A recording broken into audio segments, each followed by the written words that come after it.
konci. Áno, že na pohľad to vyzerá, že teraz sa vlastne nič nedieje, že veď oni len šliapu do pedálu, ale teraz práve tí jazdci začínajú najviac uvažovať a zhodnocovať si, prehodnocovať a čo ako urobia.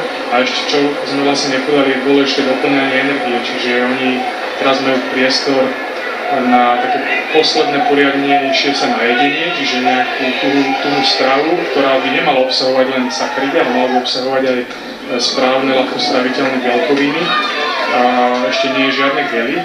Na gely príde rad, čo sú vlastne rýchle sacharidy, ale ktoré by zase nemali byť s vysokým glykemickým indexom, lebo z dlhodobého hľadiska to môže toho jazdca príliš veľmi na krátku dobu vybudiť a potom môže jeho telo ťahať len cukrov a môžu prísť veľmi rýchle krče a potom vlastne pred cieľom ho môže zaseknúť a bude musieť znížiť svoju intenzitu jazdy.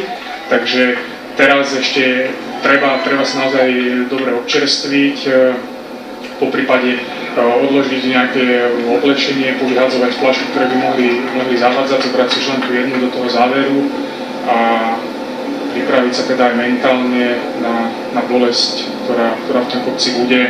Samozrejme, pre veľa jazdcov na druhej strane ten kopec bude také vykúpenie, lebo si povedia, že už ideme do kopca, ja potrebujem dosť len grupete. Grupeto je vlastne taká časť pelotónu, ktorá sa oddelí dozadu, stanoví si svoje také rozumné, znesiteľné tempo, aby vlastne nedošla po limite tej etapy. Čiže tam sa väčšinou skorujú tí šprintéri, vlastne nevrchári a tam už vlastne sa tá intenzita práce, dnešnej práce znižuje. Takže niektorí sa už tešia na to, že nemusíme kopci a už nemusíme trpieť, lebo teraz sa chce ešte vyviesť čo najviac s pelotónom, lebo z toho hľadiska, že idú rýchlo a ušetria si v tom peloton sa im to ešte oplatí, ale už v tom kopci, v tom 10 až 14% stúpaní už až tak veľmi neušetria tých síl, keď sú ťahaní tým pelotónom a až vtedy vlastne oni si vydýchnú, zvolnia, dajú najľahšie prevody a zgrupia sa a idú vlastne hore putovať, aby teda došli k nímto. To je ten možno tak trochu paradox, že pre bežných ľudí je ten kopec obrovskou námahou aj na tom najľahšom tempe, ale predsa len obrovskou námahou a pre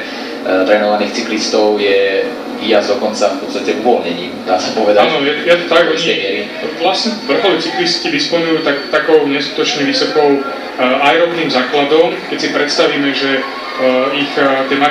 ten výkon na maximálnej úrovni kyslíka, spotreby kyslíka je v absolútnych hodnotách 500-530 W pri tých 73 kg ľudí, alebo vyjadrenie v relatívnych číslach je 7 W na kilogram, ale ich aerobný prah je vlastne hranica, po ktorej viete bežne vy rozprávať, je imunostimulačná, v podstate pre zdravie by sa tam malo športovať, čiže taká pohodová intenzita. Oni majú 5 W na kilogram, čo je neuveriteľné číslo, čiže oni na výkone 5 W na kilogram vedia aj 10% kopec vlastne na tých najľahších prevodoch výjsť v tom svojom rozprávacom tempe, hej.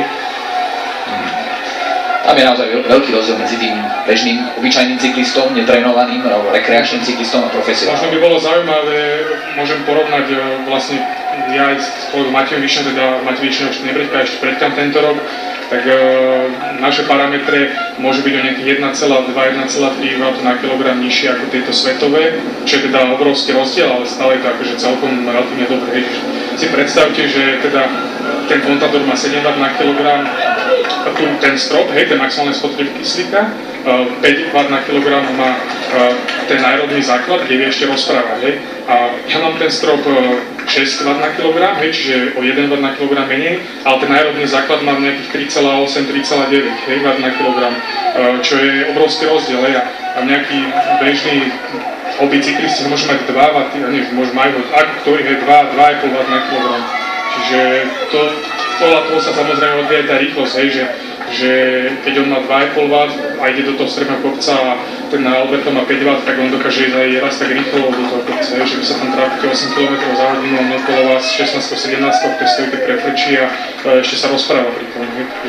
To je ako neuveriteľný výkonnostný budget týchto špičkových pretekárov.